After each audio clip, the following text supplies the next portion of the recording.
High RPM, check engine light is not flashing just because I started the engine a little while ago. I started it, then turned it off. When I started it the first time this morning, the check engine light was flashing. See the RPM dip down. The vibration still feels about the same. The hesitation from the engine when the RPM was up. So my question is, what is that system that only comes on in a cold start when the coolant temperature is pretty low, when the RPM is high, and only on a cold start?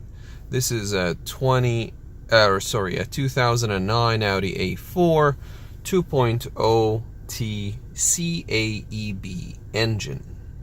Again, RPM was at 1200 as you saw. Check engine light was not flashing.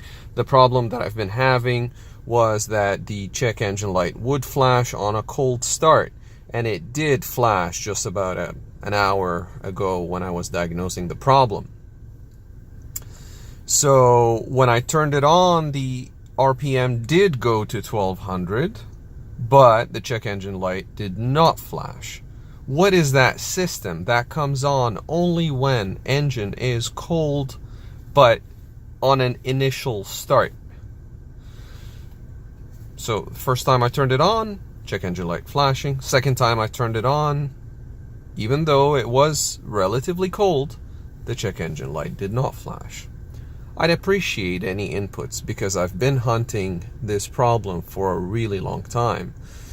PCV has been replaced, the breather, oil separator, whatever you call it, coils, spark plugs, check for leaks, carbon cleaning, all of that has been done. Piston job for oil consumption was done, timing chain is aligned, and the timing chain and tensioner are new. So a lot of work went into the car. There was no check engine light flashing initially, before any of that work was done. It's only when I got it back from the garage, where the pistons were replaced and the timing chain was done, that it randomly started doing what it was doing, which is check engine flashing on cold start. The codes are cylinder 1 misfire, cylinder 4 misfire, and multiple cylinder misfire. I was told that this is really important. Multiple cylinder misfire along with cylinder 1 and cylinder 4. So it's not only cylinder 1 and cylinder 4, it's multiple cylinder misfire as well. No other codes in any other system using the VCDS. I think there was a code in the radio, and the tailgate, EEPROM, whatever that is, miscommunication. But other systems, engine, transmission, airbag, ABS, no codes whatsoever. Appreciate any input any of you guys can give me. Thank you.